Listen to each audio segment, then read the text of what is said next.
Pero kung dito lang sa may Tutuban, harap ng Tutuban, ay talagang wala nang bindo. Makita nyo kahit mag-jogging kayo rito.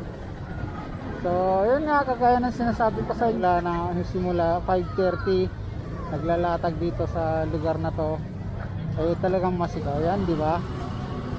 Yung mga jeep talaga dito talagang nakakadaan yan, dahil may pansakay kayo na gulay ay sasakay nyo na, kasi kagaya nito yung jeep aking channel. So nandito tayo ngayon guys sa may Divisoria Recto. Ayan, so i-update natin dito kasi ayan, meron nga akong nakita comment no, sa tawag dito sa may sa isang video ko sa may Divisoria na nung nag-upload ako ng video. So pinuhanan ko kasi dito is araw at maluwag nga yun, maluwag masyado yung Divisoria. So sabi nga try ko daw daanan dito ng hapon o kaya yung bandang gabi. So yun, dito pinuntahan natin ngayon mga ito 7 ng gabi. So mula Reyna Rehente, ayan doon sa part ng may stoplight, ayan doon.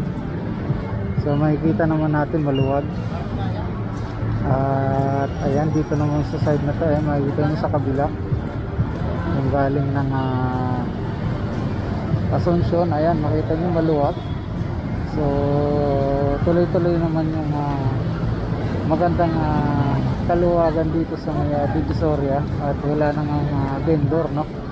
Hindi na talaga kagaya dati. At dun sa nagsasabi na hindi totoong maluwag itong Divisoria, puntahan ng hapon o kaya gabi, ito pinuntahan ko na at ayan makikita mo yung Divisoria na talagang maluwag at wala nang vendor. So siyempre doon lang sa part ng kabila ng Recto, ayan doon sa part na yung mula sa may Juan Luna Street, kaya talagang doon medyo may kaskipan doon dahil yun nga may tinda paggabi, pero pag araw talaga maluwag yan dyan mula doon sa may Asuncion Street hanggang dito sa may Reyna Rehente, ayan sa Abad Santos, ay talagang maluwag na yung Recto. Lalo magmula sa umaga, alas 5 ng umaga hanggang hapon po yan, hanggang gabi, ayan kita maluwag naman. So nagkakaroon lang ng traffic dyan pag gabi.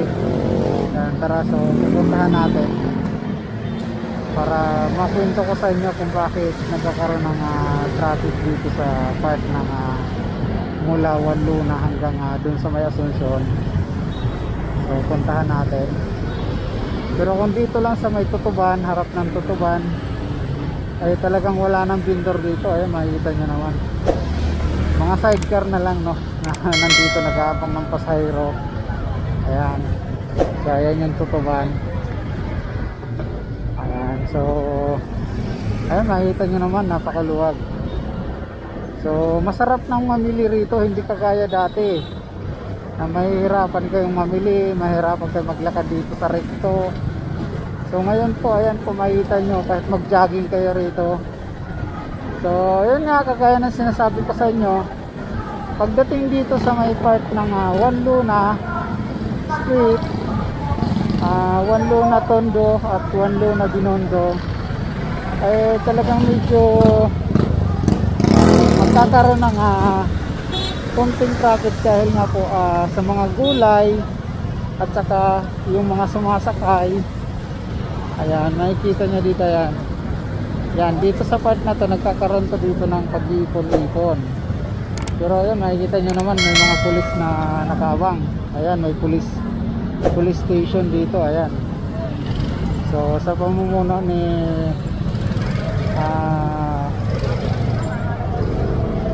Sir Gerardo Vitugera dito sa may Recto, ayan Tondo, ayan Dagupan Station, si Sir Gerardo Vitugera, ayan siya yung namumuno dyan sa Dagupan Station. So ayan makita nyo yan maluwag. So dahil tapos na maglatag, Pero kung hindi pa tapos dito maglatag, talagang masikip dito guys.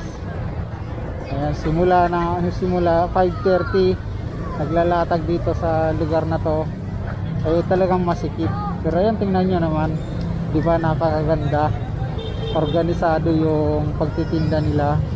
Dahil nga po yan sa may maayos na pagtitinda dito, no? At saka yung mga basura dito sa Divisoria na to, mga basura ay maaga pa lang nakukuha na, at saka mga nakasako yung basura.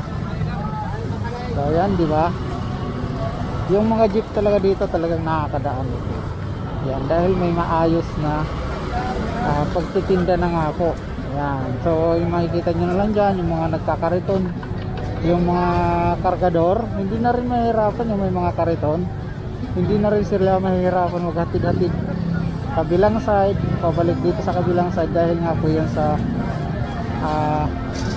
may kaluwagan na nga po, mas may maayos na ano ng vendor. So ayan, so pagdating dito talagang medyo build up lang ng traffic yan, dahil nga po yan sa yan, hindi pa tapos talagang maglatag ng gulay, pero dahan-dahan po nakakausad ang mga sasakyan. So hindi kagaya talaga dati na talagang guys dito baradong barado talaga, sasakyan di makadaan, yung mga jeep hindi makadiretso hanggang dyan sa Asuncion. Pero sa ngayon ang ikot ng sasakyan hanggang Asuncion na, kaya yan, napakaganda talaga. Ayan, kung may pansakay kayo na gulay ay sasakay nyo na, kasi kaya nito yung jeep papasok na dito, hindi na kayo mahirapan maglalakad pa papuntang Abad Santos para maghanap ng sasakyan. Dito hindi na, ayan, kasi ito na, hihintayin nyo na lang yung jeep, kasi hanggang dito na sila sa Asuncion, dito sila nag-u-turn na. So ayan, makikita nyo naman, puro gulay, o diba, o maluwag. So doon sa nagsasabi ba't di ko puntahan ng ganitong oras, so alas 7 ng gabi, talagang nasa ayos na yung mga gulay, o diba, ang jeep mabilis nang makakaikot. So yun, hanggang dito guys, yun yung Asuncion. At dito meron na rin police station na naka dito, destino, at saka may mga police na rin dito na nag-assist ng traffic, kaya hindi na po kayo makaka-abala, yung mga abala dyan, ayos na yan. Dito Asuncion to, so papasok, so dito wala na talagang control yung traffic kasi looban na to. Yan. So one to sawa na kasi yung vendor dito may nagbabawa na nagkakarga. So yan guys, hanggang dito na lang tayo, no? Yan, i-update ko kayo dito sa Divisoria. Nakita nyo naman maluwag na yung Divisoria, kaya dun sa bumabatikos pa rin sa Divisoria na di makamove on, maluwag na po, totoong maluwag na ang Divisoria, araw gabi po yan.